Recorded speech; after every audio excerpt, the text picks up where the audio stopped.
Gracias, Señor, por el amor que tú me has dado, por bellas flores y del sol en su esplendor, por el ensueño de noches en plenilunio.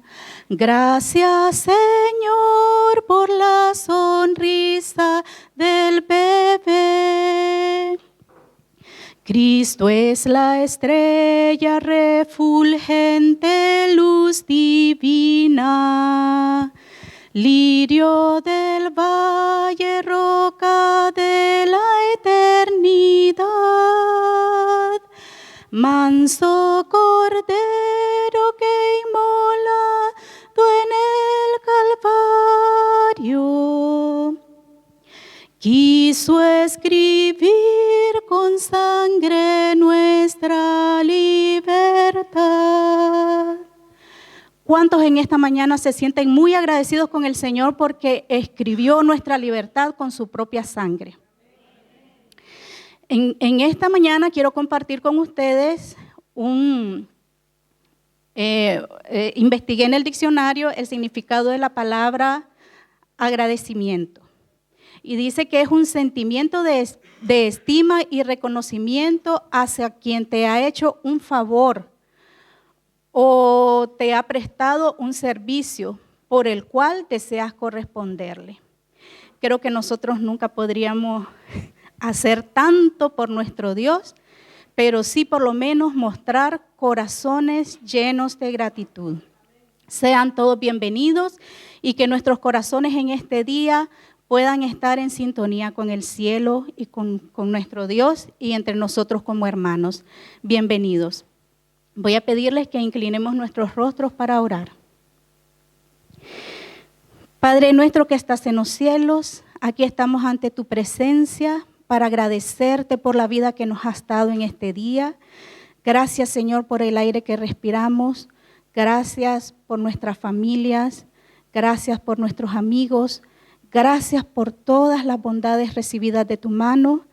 Gracias porque no nos dejaste solos, porque dejaste al Espíritu Santo para que sea Él quien toque nuestros corazones y nos guíe en todo momento. Y es por eso que queremos rogarte de que sea Él quien guíe nuestras mentes, nuestros pensamientos, nuestros corazones, para que podamos estar en comunión contigo en esta mañana. Bendícenos a todos y guárdanos en tu misericordia, porque todo te lo pedimos en el nombre de Jesús. Amén. Y cómo no estar agradecido con nuestro Dios, que fue el primero quien nos amó a nosotros. Él nos amó primero. Él decidió entregar su vida por amor a cada uno de nosotros. Y es por eso que vamos a entonar el himno número 107, Canto el Gran Amor.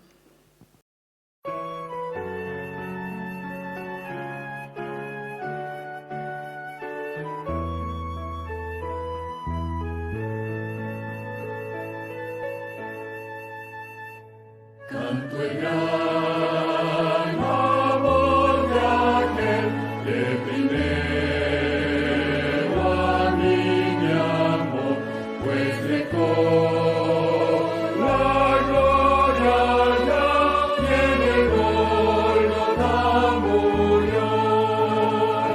Al amor ensalzaré, alabando al que murió.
Y ese Jesús que murió por nosotros en la cruz del Calvario se ha convertido y espero que sea el mejor amigo que nosotros tenemos en esta vida.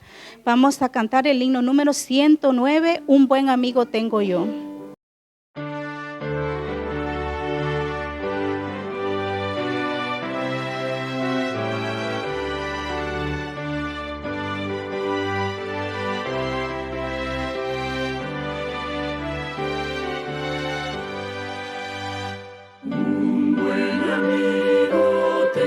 Su amor salvó mi vida y por su muerte gozo la gracia inmerecida.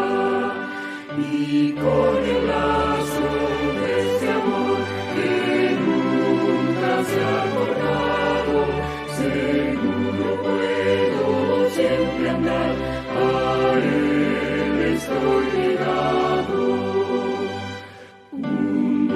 Amigo tengo yo, el ser me da al crearme y a sí mismo se entregó a fin de rescatarme.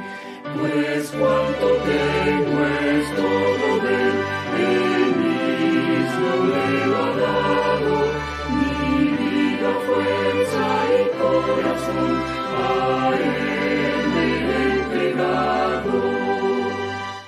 Un buen amigo tengo yo, el Todopoderoso, que quiere al fin llevarme a mí a su hogar glorioso.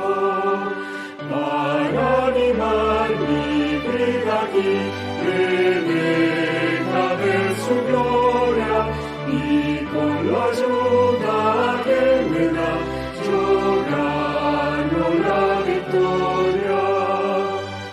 Un buen amigo tengo yo, tan fiel y tan amante, mi sabio consejero es, mi protector constante. De quien al mundo tanto amor jamás podrá apartarme, ni el mundo ni la muerte, pues soy suyo para siempre.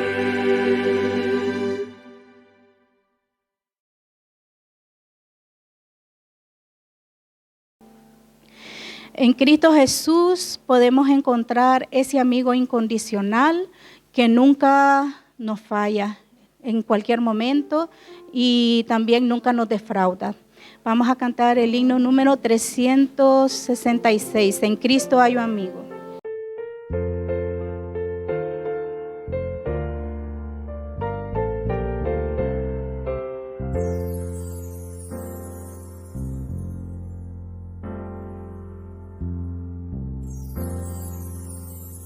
En Cristo al amigo y amante Salvador, contaré pues cuanto ha hecho Él por mí.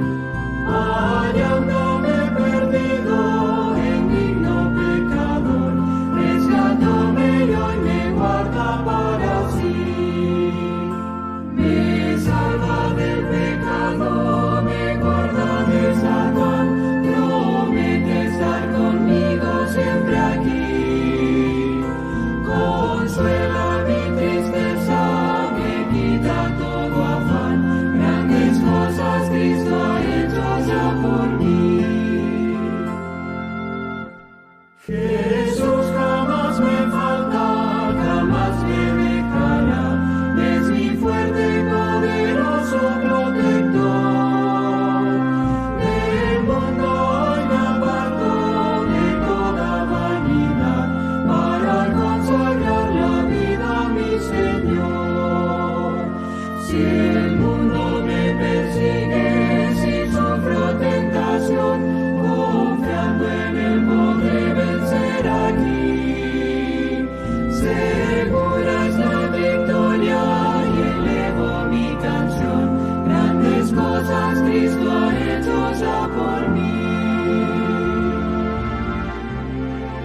que Cristo en gloria muy pronto volverá, y entre tanto me preparo melhorar.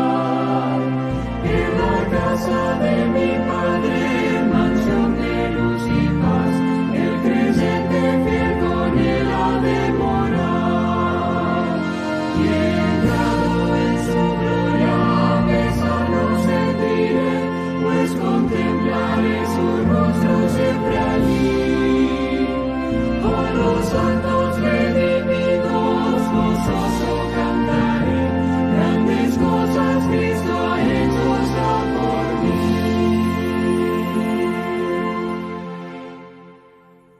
Verdaderamente Cristo ha hecho grandes cosas por nosotros y es por eso que nuestros corazones no se deben de cansar de darle gracias a Él. Pueden sentarse y ha llegado el momento especial de los niños. Así que por favor pasen a su historia. Hola chicos, ¿cómo estáis? ¿Habéis pasado una buena semana? Pues yo estoy súper contenta porque esta semana es súper especial y trabajo 4 días en vez de 5. ¿Vosotros también tenéis vacaciones esta semana? Bueno, los franceses creo que no. ¿Tú solo tienes 3 días de cole? ¡Ay, qué suerte! ¿Y sabéis por qué tenemos vacaciones esta semana? Es Pascua, sí, muy bien. ¿Y sabéis qué es Pascua? ¿Sí?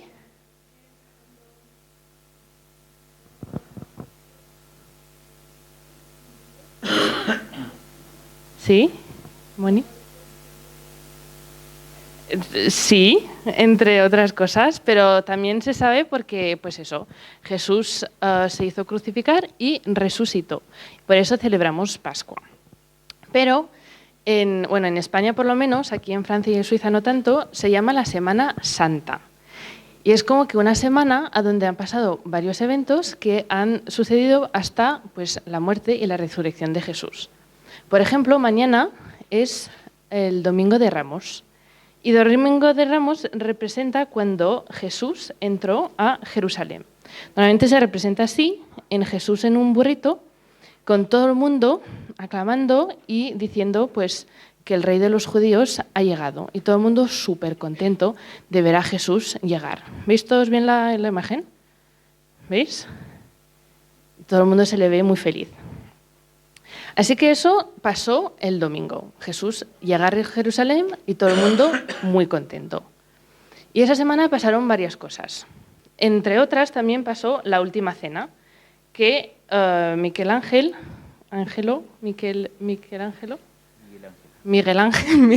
creo que no,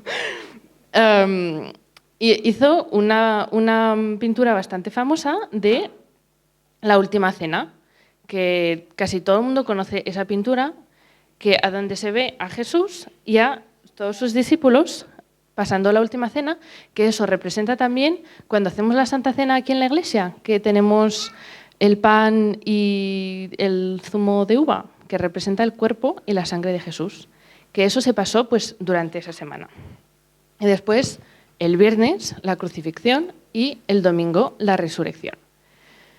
Bueno, ya sé que todo el mundo, o más o menos todo el mundo, conoce esa historia y que cada año, por lo menos, os la contamos y contamos que es Pascua y todos esos eventos. Pero creo que es importante que cada año, aunque sea, os lo recordamos, porque es un evento, es una semana que ha cambiado para siempre a todo el mundo. O sea, no solo a nosotros, pero a todo el mundo, en todo, ahora, para siempre. Y entonces creo que es importante que de vez en cuando lo recordemos para que esta semana no solo pensemos en a Pascua como el conejito y el chocolate y eso, que yo también lo pienso, no os preocupéis, o sea, a mí también me encanta, pero que también es un momento muy importante y muy especial para nosotros y para todos. Así que esta semana pensar también en todo lo que ha hecho Jesús para nosotros y eso, que tengáis una buena semana y ya nos vemos la semana que viene. Quiero compartir con ustedes las palabras de un poema que lleva por título Gracias, amado Dios. Y dice, gracias, amado Dios, Hoy quiero decirte gracias, sin pronunciar más palabras, porque de ti solamente he recibido bienes, grandeza y amor. Gracias, amado Dios, porque siempre me das una flor para admirar, un sol del cual disfrutar y una melodía que canten las aves para escuchar.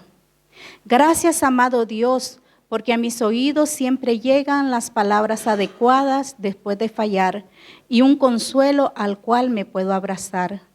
Gracias, amado Dios, porque antes de la muerte está la vida y antes de desmayar está tu brazo para que a mi debilitado ser pueda levantar. A continuación vamos a ver un corto video y espero que todos pongamos mucha atención al mensaje que este nos deja.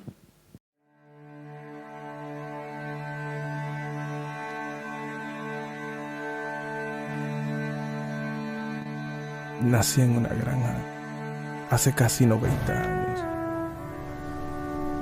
A veces parecen 100 años. A veces parece que solo fue ayer. Soy granjero. Dios pone el fruto en los árboles. Yo se lo llevo a la gente. Yo tomo muchas fotos. Me ayuda a ver algo por más tiempo. Me ayuda a aferrarme a ciertas cosas.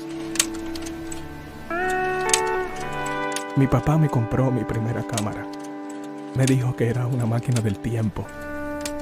Lo he visto llorar con una foto en sus manos. La foto de su mamá. O cuando su hermano murió siendo chico.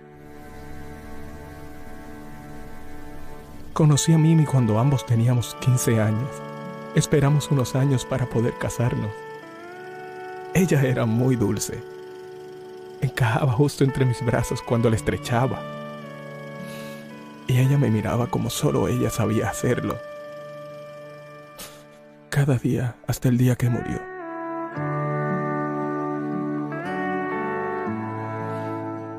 Me dio 3 buenos hijos. El niño es fuerte. Las chicas son dulces como ella.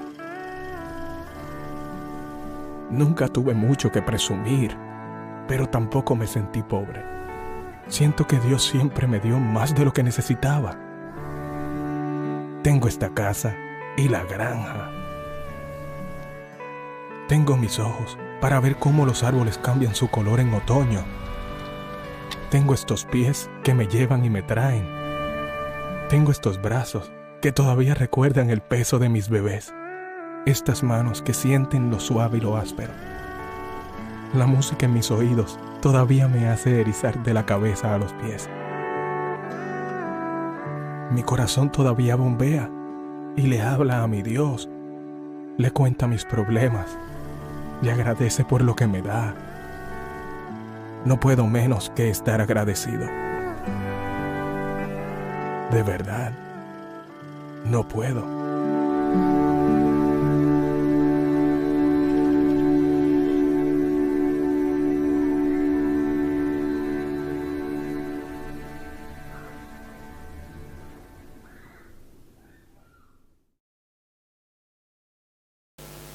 Hay muchas cosas por las cuales nosotros debemos de estar agradecidos por el simple hecho de poder respirar. ¿Cuántas personas hay que tienen que comprar un tanque de oxígeno y cuesta muchísimo dinero y nosotros ahorita lo estamos tomando gratuitamente por caminar? Yo especialmente estoy muy agradecida porque puedo caminar, porque yo nací con un problema en los pies y recibí 2 operaciones en cada pie.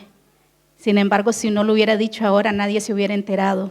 Entonces yo le doy gracias a Dios por eso y por tantas cosas por las cuales que agradecer. En estos momentos, nuestras hermanas diaconisas van a entregar unas hojitas, porque si ustedes pueden ver, aquí hay un árbol, pero ese árbol está vacío.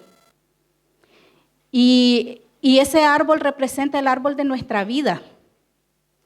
El árbol de nuestra vida, que debe de llenarse de gratitud. Cuando nosotros estamos llenos de gratitud, ahí en esa hojita van a escribir un agradecimiento a Dios. Yo sé que hay montones, una hoja es muy pequeño, pero si pueden hacer la letra un poquito más pequeña, les alcanzan varios. Y luego, cuando hayan escrito, pueden pasar a pegarlos aquí. Ya están los lugares donde se van a pegar. Así que en esta mañana derramemos nuestro corazón en gratitud a nuestro Dios por todas las maravillas que hace, que ha hecho, que hace y que continuará haciendo en nuestras vidas. Porque Dios jamás nos abandona. Dios siempre está allí. En los buenos momentos, en los malos, Dios está allí, en medio de la tribulación. Recordemos cuando tengamos aflicción, cuando tengamos tristeza, cuando tengamos momentos duros, yo siempre recuerdo la historia de José. Porque en medio de la esclavitud, Dios lo hizo surgir. Dios lo sacó de la cárcel y lo puso en un puesto muy alto. Y también Dios nos puede sacar a nosotros de las honduras en las que nos podamos estar, en las que podamos estar. Dios puede hacer maravillas en nuestras vidas y debemos de estar muy agradecidos con Él y entregarnos por completo a su voluntad. Que el agradecimiento, el amor que tenemos hacia Él nos haga que nosotros podamos entregar nuestras vidas a hacer su voluntad. Cuando ustedes hayan terminado de escribir, pueden sentirse libres de pasar para que nuestro árbol comience a verse adornado.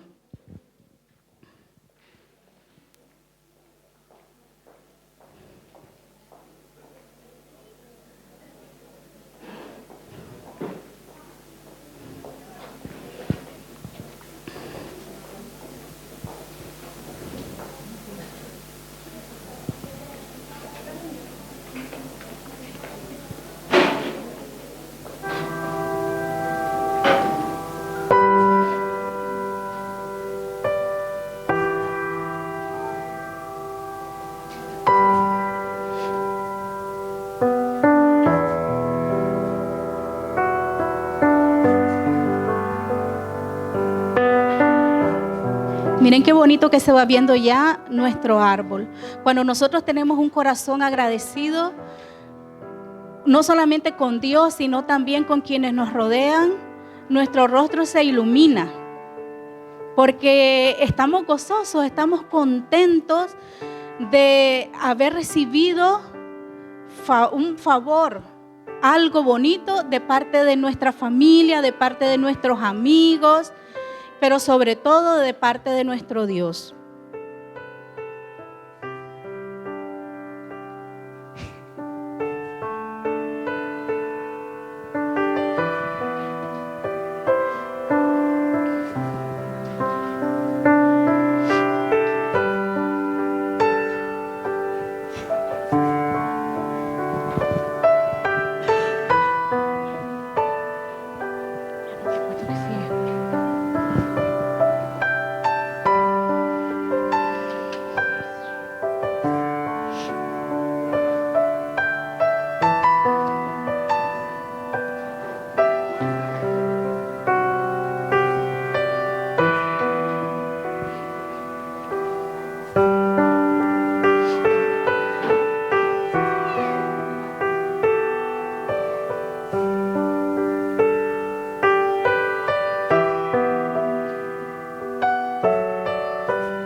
Ven. Yo le voy a ayudar. No alcanza.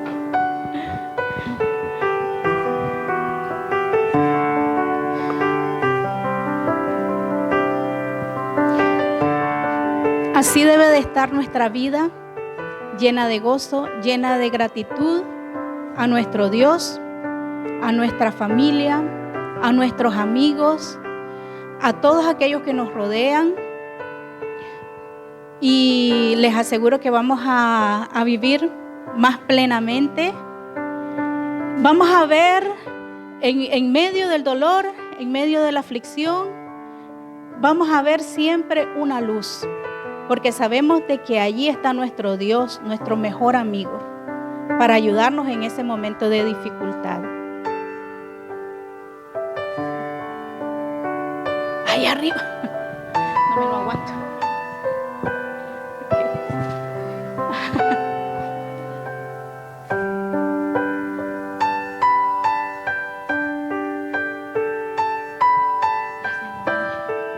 Pégalo, solo pégalo. Ok.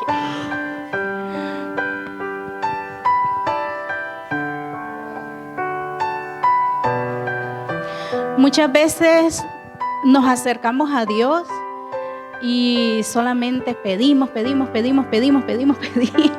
No nos cansamos de pedir. Pero yo creo que a partir de hoy tenemos que ser abundantes en agradecimiento. Porque, como le decía yo a mis hijos en Nicaragua, Dios ha prometido, yo les decía a ellos, Dios ha prometido, tu pan y tu agua estarán seguros. Y nosotros sobre la mesa tenemos más que pan y agua. Entonces, por eso hay que agradecerle a Dios, por el techo que nos cobija, por el aire que recibimos, por cada cosa. Quiera Dios que nosotros podamos recordar y siempre ser agradecidos con Dios y con todos nuestros seres queridos, nuestros amigos que nos rodean, porque no hay nada más maravilloso que tener ese corazón lleno de gozo, lleno de alegría y lleno de gratitud hacia los demás. Que Dios pueda bendecirnos.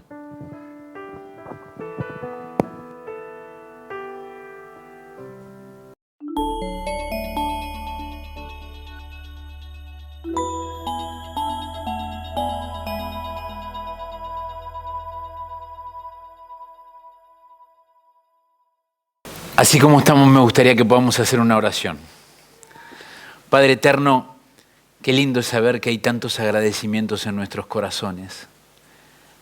Gracias, Padre, por tantas cosas buenas que haces en nuestras vidas. Gracias, Padre, por tu amor, por tu misericordia. Y sobre todas las cosas, gracias, Señor, porque tú nos has amado de un amor eterno y nos has prometido que pronto podremos vivir esa eternidad junto a ti.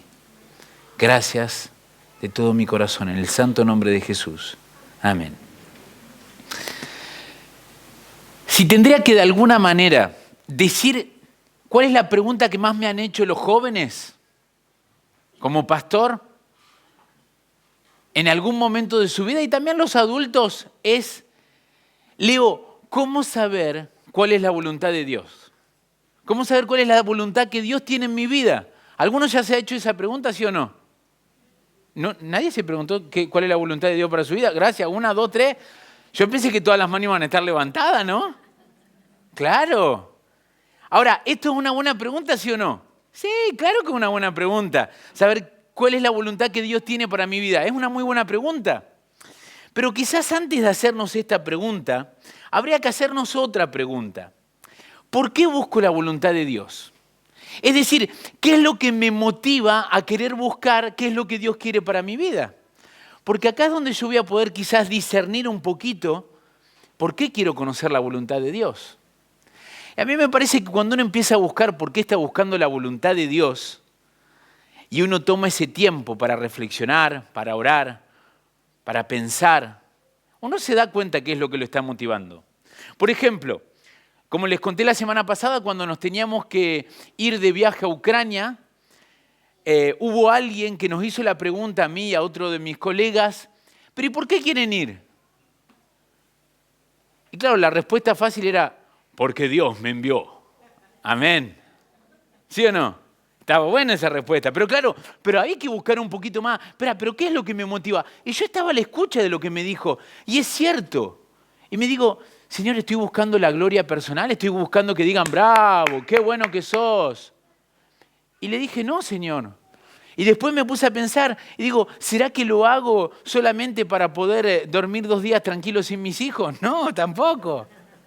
¿Qué es lo que me motivaba a hacerlo? Y esto está bueno, buscar, saber por qué quiero buscar la voluntad de Dios. Y ahí es donde las cosas quizás se pueden poner un poquito más interesantes, porque buscar la voluntad divina me parece que está muy bien. Ahora, la pregunta es ¿por qué la busco? Y a mí me parece, y escuchen, abran bien los oídos, que muchas veces estamos en la búsqueda de la voluntad divina porque queremos desresponsabilizarnos. Voy a repetir lo mismo. Buscamos la voluntad de Dios porque no queremos enfrentarnos a la responsabilidad. ¿Y qué es la responsabilidad, mis queridos? La responsabilidad es cuando alguien tiene que responder por sus actos. Entonces, si, por ejemplo, yo agarro y digo, Padre, por favor, muéstrame cuál es tu voluntad. ¿Tengo que ir a Ucrania o no? Y entonces yo digo, Señor, voy a hacer lo que tú me digas. Y entonces, por ejemplo, voy. Y las cosas se pasan mal. ¿Quién tiene la responsabilidad? ¿Yo o Dios? Ah, pero fue Dios que me dijo. Les quiero contar dos anécdotas. Algunos seguramente deben haber escuchado la historia del pastor Alejandro Bullón cuando él cuenta que una jovencita que ya se había casado, que había tenido hijos, pero que había vivido un matrimonio muy, muy infeliz. Porque el hombre la golpeaba, porque el hombre la engañaba, porque el hombre era un bebedor. Era un mal hombre, podríamos decirlo. Y él cuenta que esta jovencita, que ya ahora era una mujer, le dijo, pastor, yo no entiendo por qué Dios hizo lo que hizo. ¿Por qué Dios me mostró que me tenía que casar con este hombre? Y entonces el pastor Bullón le pregunta, ¿conocen la historia o no? Y le pregunta, ¿por qué? Pero entonces, ¿por qué te casaste con él? Y dice, mire, pastor, cuando yo salí de mi pueblito, llegué a la gran ciudad para hacer mis estudios universitarios.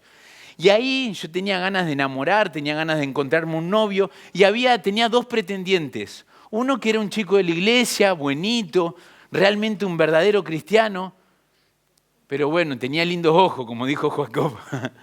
O sea, no era muy lindo, no era el que me seducía. Y del otro lado encontré un chico en la universidad que, pastor, cuando lo vi se me abrió la boca. Iba a decir otra cosa y después me dije, ¿cómo voy a decir eso acá? Entonces dijo, claro, y estaba entre los dos.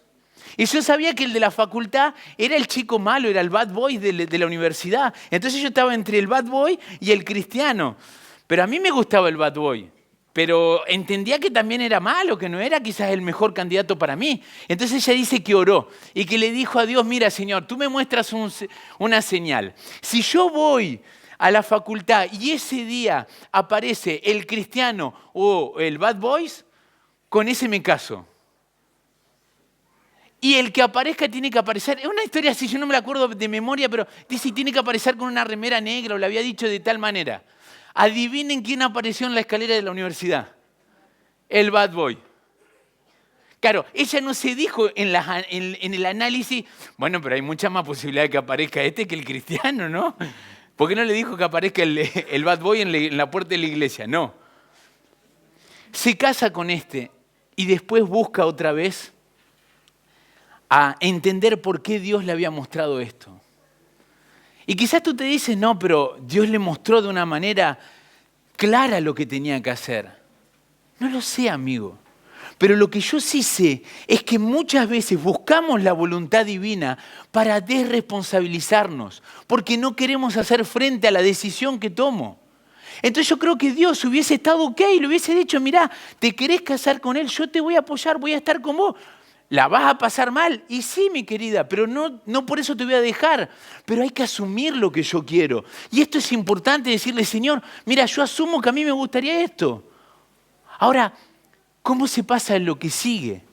Y es ahí donde yo creo que hay veces tenemos que entender por qué buscamos la voluntad divina. La segunda anécdota, que quizás es un poquito más de iglesia, es justamente cuando uno recibe un llamado de Dios. Cuando uno como cristiano, como pastor, como ministro o como de alguna manera recibe algo que al interior pensamos que es el llamado de Dios. ¿Les ha pasado alguna vez? A mí me pasó con este viaje. Con este viaje yo me decía, pero padre, me voy a poner en problema con mi esposa, me voy a poner en problema con los hijos, me voy a poner en problema con las iglesias, me voy a poner en problema con la federación, me voy a poner en problema con todo el mundo. ¿Por qué tengo ganas de hacer esto? Soy medio kamikaze, estoy medio loco, ¿por qué? Y lo que les comenté hace 2 cultos atrás, que le dijimos con Sergi, ¿acaso no ardía nuestro corazón cuando escuchamos hablar a Andrei? Fue lo que nos motivó, sentir un llamado de Dios. Pero cuando uno siente el llamado de Dios, seamos sinceros, es objetivo. No es que Dios se te aparece y te dice, esta es mi voluntad. ¿Estamos de acuerdo, sí o no?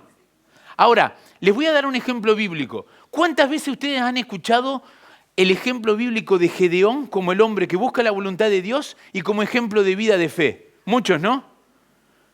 Bueno, hoy les voy a destruir un poco la imagen de Gedeón sin tener nada contra él. Para mí Gedeón lo que le faltaba justamente era fe. Porque viene, pide una señal y le dice, pero ¿estás seguro, Señor? Te lo vuelvo a mostrar. ¿Pero estás seguro, Señor? Sí, dale. Y ahí uno va negociando en lugar de decirle, mira, Señor, no te creo lo que me estás diciendo, pero quiero ir. Buscar la voluntad de Dios me parece que tiene que motivarnos como lo dijo Lutero. Miren lo que dice Lutero.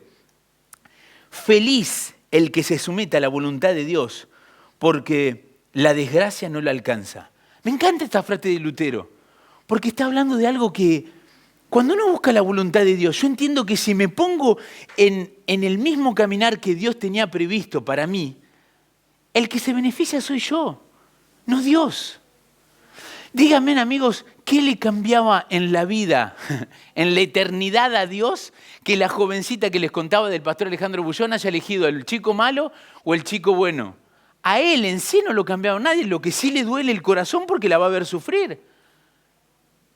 Pero el problema es que después Dios nos quiere responsabilizar. Nos quiere decir, amigo, pero asume tu responsabilidad. Fue lo que tú elegiste.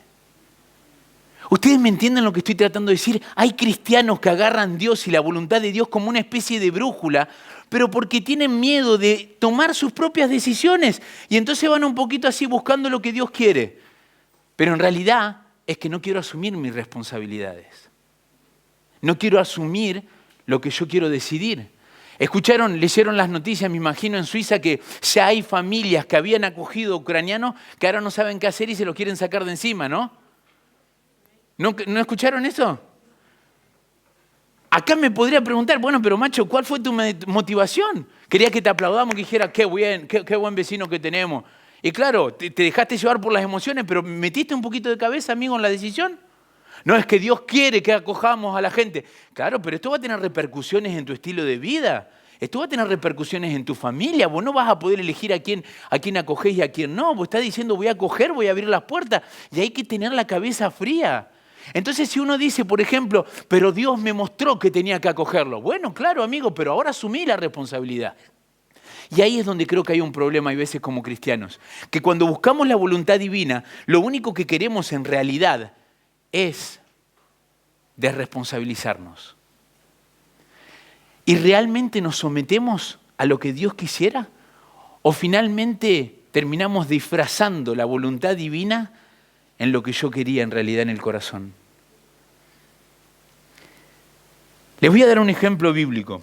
Y este ejemplo es el que habíamos estado estudiando hace un mes y medio atrás. El ejemplo de Ezequías, de este rey que había reformado. Y habíamos visto varias cosas con él. Una de estas cosas que habíamos visto, que este rey en el Antiguo Testamento había hecho grandes cosas. Había hecho que el pueblo se consagrara, había hecho una fiesta, había celebrado la Pascua durante 7 días. Estamos en periodo de Pascua, Semana Santa. Había hecho que había encontrado el éxito que Dios le había dado. Y la última vez que yo les había predicado de esto, había hecho frente a tiempos difíciles. Y habíamos visto cómo había enfrentado los tiempos difíciles. Y hoy me gustaría entrar en una de las historias más conocidas de Ezequías. Que de hecho cuando hablaba con un amigo de acá de la iglesia, este amigo me decía, ¿vas a contar esa historia? Y yo digo, no, hay muchas cosas más de ese rey. Pero hoy sí que me gustaría hablar un poquito de lo que vivió Ezequías como rey. En 2 de Crónicas, capítulo 32, versículo 24, y nosotros habíamos estudiado 2 de Crónicas del 29 al 32, la Biblia dice el versículo 24, en aquel tiempo Ezequías enfermó de muerte y oró a Jehová, quien le respondió y le dio una señal. ¿Estamos bien hasta acá, sí o no? El tipo se enferma y cuando se enferma va a orar a Dios, va a pedirle a Dios que intervenga. Miren lo que continúa el texto bíblico. El texto dice, esta fue la oración que hizo, porque acá podemos ir a ver el paralelo que está escrito por el libro de Reyes. ¿Sí? Nosotros estábamos estudiando Crónica y el libro de Reyes cuenta cuál fue esa oración. Miren lo que dice en esa oración. Dijo, te ruego, oh Jehová, te ruego que hagas memoria de que he andado delante de ti, en verdad, y con íntegro corazón, y que he hecho las cosas que te agradan. Y lloró Ezequías con gran lloro. Esta oración me hace recordar a mí. Cuando las cosas no van bien, cuando las cosas no se dieron como yo esperaba, me pongo ahí de rodillas para dar un poquito de lástima a Dios, ¿no? Diciéndole, Padre, vos viste como yo soy buen hombre. Voy todos los sábados a la iglesia, voy a predicar aunque esté enfermo, Señor. ¿Por qué? Como que le quiero dar lástima a Dios, pensando que es la lástima lo que va a mover el brazo de Dios. ¿Y Dios le molesta esto? Claro que no. Dios está listo a escuchar lo que vamos a vivir con Él. Dios está listo a decir, ok, Leo, ok, Ezequías, entiendo que viviste momentos muy fuertes conmigo y que ahora estás triste porque te he dado la noticia de que vas a morir. Porque encima el que fue a revelarle la noticia fue el profeta de Dios. Fue Isaías que fue a decirle que iba a morir en tantos días, en 3 días. Y ahí es donde se pone a llorar. La Biblia dice que lloró de manera amarga, que lloró con gran lloro, que lloró, pero ¿saben cuando uno llora como chico? ¿Ya han llorado como chicos? Claro, porque fueron chicos. Que viene de adentro, que uno siente que salen las tripas que están saliendo por los ojos. Y uno dice, ¿cómo puedo llorar así, Señor? Claro, que esto, yo soy hombre, nunca he llorado así, ¿no es cierto? Que Dios nos perdone, hay veces cuando decimos cosas así.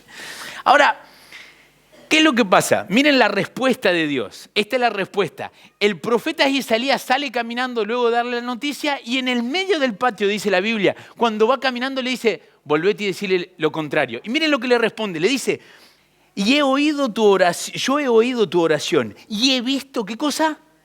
Tus lágrimas. He aquí que yo te sano y al tercer día subirás a la casa de Jehová. Este hombre que había hecho tantas cosas por Dios, este hombre que lo hemos agarrado de ejemplo durante 4 predicaciones en la serie de Ezequías el Reformador, ahora le ora a Dios. ¿Y qué hace Dios? Le responde. ¿Y cómo le responde? Favorablemente. ¿Estamos de acuerdo, sí o no? Y le dice, yo he oído tu oración y he visto tus lágrimas. A mí me encanta este versículo, porque digo, qué bonito, ¿no? Así sea que uno está haciendo lo contrario a la voluntad de Dios, cuando uno se pone a llorar con un corazón sincero, ahí está Dios, viéndote y escuchándote. Amén, ¿no? A mí me encanta esto. Dios nos ve ahí a donde estamos. Me pasó esta semana. Tengo a mi hijo Natanael que tiene 2 años y medio. Entonces, claro, como todo papá le enseñamos a orar y tal. Y en un momento le digo, era el jueves, le digo, Natanael, vení, vamos a dormir la siesta con papá en la cama de papá, porque papá quería dormir la siesta. Entonces, claro, él sabe que no tiene que dormir en nuestra cama, que tiene que dormir en su cama. Y entonces estábamos hablando sobre, si esto cuando lo escuche algún día que sea grande me va a matar, pero estábamos hablando de por qué hacer pipí y cacá en el inodoro, en el WC, en el váter, como le dicen también ustedes, y no en el pañal. Y entonces en un momento yo le digo, pero ¿y a vos te da miedo hay veces de ir? Y me dice, wet. No sé por qué habla así ahora en este momento. Y me dice, sí. Y entonces yo le digo, pero hijo, vos sabés que cuando uno tiene miedo, ¿quién está ahí para acompañarnos y apoyarnos? ¿Quién está ahí para vernos y estar al lado de nosotros? Y él solito me dice, Jesús, la estoy doctrinando ya. Pero no, miren, lo que me mató fue esto. Me dice, papá, mi Jesús n'est pas là. Me dice, Jesús no está acá. Le digo, ¿cómo que no está acá? ¿Y dónde está? Me dice, dans ma chambre. Y yo le digo, escuchen lo que le digo. Le digo, pero Jesús está por todos lados, Nata. No está en un solo lugar. Y me dice, oui, peut-être Jesús aime jouer les cache-cache. Para la traducción, quizás a Jesús le gusta jugar a las escondidas. Como diciendo que si había veces no lo veía porque estaba escondido en algún lugar. Y entonces yo le digo que Jesús está siempre ahí, aunque no lo veamos, aunque no lo sintamos, Él está presente. Él nos ve cuando lloramos, cuando reímos, cuando estamos con nuestra esposa teniendo un momento de intimidad, o cuando estamos con nuestros hijos, cuando estamos enojados. ¿Quién hizo pensar que Dios solamente estaba acá en la iglesia? No es la Biblia. No es nuestra denominación. Esto viene de otro lado. Entonces, como con el rey Ezequías, él le dijo, he oído tu oración, he visto tus lágrimas. El Señor nos dice lo mismo esta mañana. Ahora, la tristeza de esta historia, y aquí es Ezequías en no buen ejemplo, porque lo que va a pasar es triste. La reacción del rey es la siguiente. Mas Ezequías no respondió al bien que le había sido hecho, sino que se enalteció su corazón y vino la ira contra él y contra Judá y contra Jerusalén. Yo no voy a hablar de las consecuencias de haber hecho y de haber, de alguna manera, de todo lo que pasó con respecto a esta decisión de Ezequías y lo que pasa con Dios. Pero a mí lo que me interesa es que la Biblia dice que se enalteció su corazón. Imagínate que tú estás en una posición, a mí me ha pasado cuando empecé a vivir mi vida cristiana, que todo lo que le pedí a Dios, y yo creo que es una etapa que todos hemos pasado los que nos hemos convertido, pero yo oraba y hacía así, parecía Thanos para los más jóvenes, hacía así y ya pasaba. Los otros no vieron la película, se pagaron. María, vos la viste, ya me di cuenta. Hacía así y para mí ocurría. Y de alguna manera me empezó a entrar el orgullo, como diciendo, bueno, lo que yo le pido a Dios, eso pasa, ¿no? Y como ahí uno empieza, y no se han dado cuenta que hay veces que Dios deja de responder, o que pareciera que el tiempo de Dios de la respuesta no es el mío. Y entonces ahí es donde yo empiezo a insistir un poquito más. Y amigos, tenemos un paquete de ejemplos. En esta semana de oración que estoy haciendo en Espoir Media, hablo de uno de los personajes de los 12 discípulos, y fue el primer sermón que hice acá, hablándole de lo que lo llevó a Judas convertirse en traidor, habiendo sido amigo de Jesús. Todos podemos pasar por ahí. Entonces, ¿qué es lo que pasa? Cuando uno empieza a buscar la oración y que Dios nos responde y encontramos el éxito con Dios, hay veces que me pregunto si nuestro corazón no se enaltece, no se enorgullece. ¿Saben quién tiene la misma expresión y se enalteció su corazón? Un ángel caído. ¿Saben quién es? Lucifer. Y su corazón se enalteció. Y ahí es donde cayó. Ahora, esto es lo que me interesa en la historia que hemos agarrado de la vida de Ezequías. Que todo hombre que está en la Biblia y que nosotros estudiamos es como nosotros. Ha tenido momentos altos, ha tenido momentos bajos, ha pasado por momentos difíciles, ha pasado por momentos buenos, pero acá en todo caso este rey va quizás a cometer un error. Y a mí me gustaría hacer un paralelo. Y este paralelo es entre el rey Ezequías y el rey de Reyes. Porque estamos en Semana de Pascua. Y me gustaría hacer un paralelo entre lo que vivió este rey en una situación difícil y lo que vive el rey de Reyes en una situación difícil. Fíjense en la primera, que quiero compartir con ustedes. ¿Los dos tuvieron que hacer frente a un tiempo difícil? Claro que sí. Ezequías tiene que hacer frente a varias épocas de su vida que tuvo que enfrentarse con enemigos que vienen a darle malas noticias. Y Jesús también. Jesús también tuvo que hacer frente a esos tiempos difíciles. Los dos tuvieron que escuchar, tuvieron que entender de alguna manera, en el caso de Cristo Jesús, que iban a morir. El anuncio de su muerte. Los dos. Porque acá fue el profeta Isaías que vino a decirle, tú vas a morir. Y del otro lado, el rey de Reyes sabe y él mismo tiene que decirle a sus discípulos que va a morir.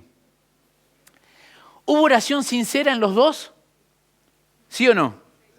Claro que hubo oración sincera, porque la Biblia dijo que Ezequías cayó, oró con lágrimas, con amargura. La Biblia lo dice claramente. Ahora, Jesús, en ese momento más difícil de su vida, ¿oró de manera sincera? ¿Sí o no? Claro que oró de manera sincera. De hecho, la oración sincera la vamos a encontrar en Mateo capítulo 26. Y me gustaría leérselos. No lo van a tener proyectado, así que si quieren abrir sus Biblias, las abren. El versículo 38 dice, entonces Jesús les dijo, mi alma está muy triste, hasta la muerte. quedaos aquí y velad conmigo. Yendo un poco adelante, se postró sobre su rostro y orando diciendo, Padre mío, si es posible, pase de mí esta copa, pero no sea como yo quiero, sino como tú. Luego viene a ver a sus discípulos en el Getsemaní, versículo 41, y les dice, velad y orad, para que no entréis en tentación. El espíritu a la verdad está dispuesto, pero la carne es débil. Otra vez fue y oró por segunda vez, versículo 42, diciendo, Padre mío, si no puede pasar de mí esta copa sin que yo la beba, hágase tu voluntad. Y vino otra vez y los vio durmiendo. Entonces, el Señor por tercera vez oró, diciendo que no sea mi voluntad, sino la tuya. Ahí es donde está la diferencia entre el Rey de Reyes y el rey Ezequías. Uno buscó la voluntad de Dios, pero de manera sincera, y el otro no. Jesús le dijo exactamente lo mismo, Padre, no quiero morir. Padre, no quiero ir a esa cruz. Sí, ya lo sé, lo hablé, lo dije, se lo expliqué a mis discípulos, pero no quiero morir. Pero que no sea mi voluntad, que sea la tuya.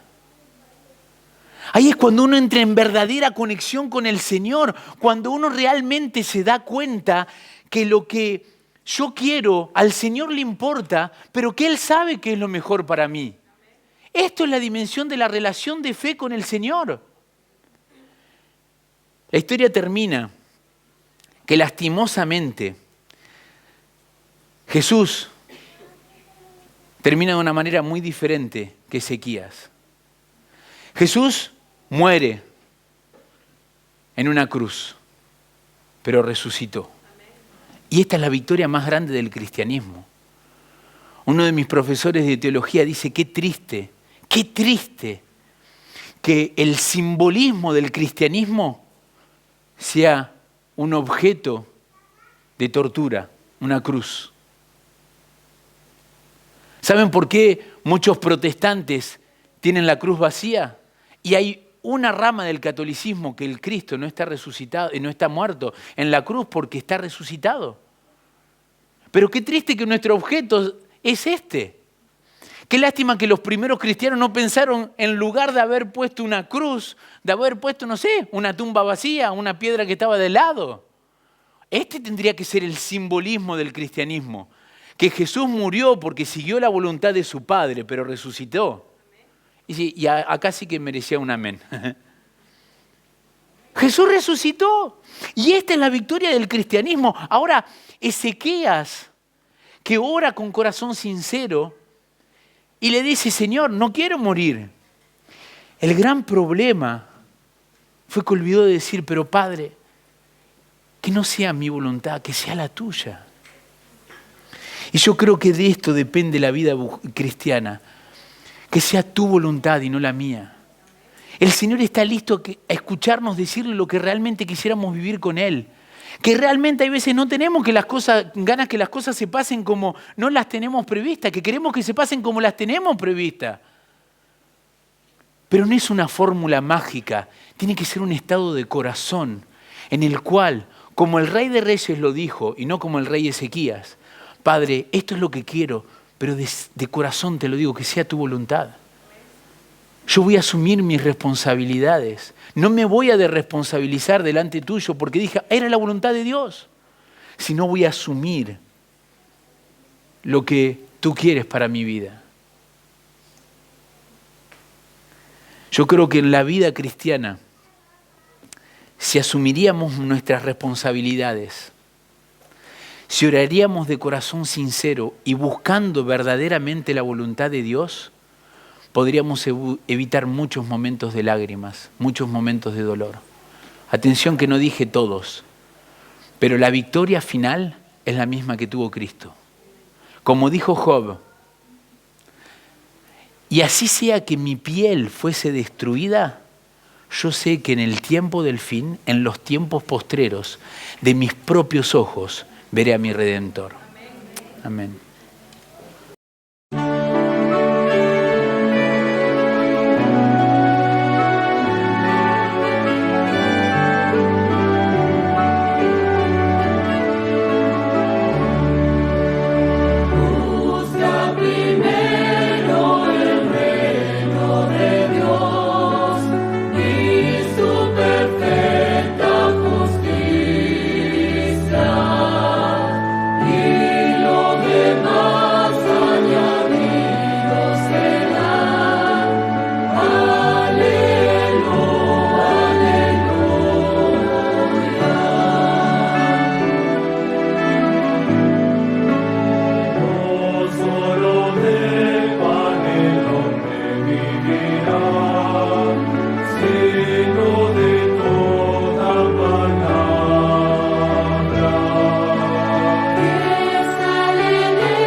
Así como estamos, los invito a orar.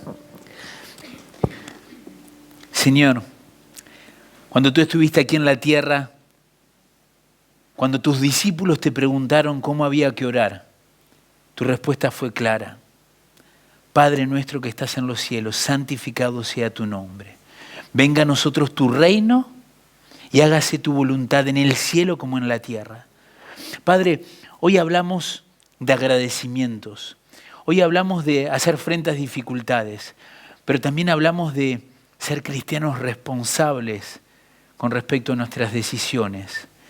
Y que de manera sincera, como lo hiciste tú aquí en la tierra, el Rey de Reyes, expresar lo que sentimos de corazón, pero también poder decir que no sea hecha nuestra voluntad, sino la tuya. De ser sinceros contigo, Señor, pero también de alguna manera someter nuestras decisiones a tu voluntad. Porque sabemos, Padre, que lo que tú quieres para cada uno de nosotros es que seamos felices y que podamos tener vida en abundancia, vida eterna. Te oro por cada miembro de la Iglesia Hispana de Ginebra. Te oro por cada una de las personas que estamos aquí presentes y también por los que no han podido estar. Que juntos como iglesia busquemos tu voluntad, siendo responsables. Busquemos el bien de nuestro prójimo, siendo responsables. Busquemos tu bien, siendo responsables. Y busquemos nuestro propio bien también, siendo responsables. Gracias, Padre eterno, por todas tus bendiciones. En el santo nombre de tu Hijo Jesús. Amén.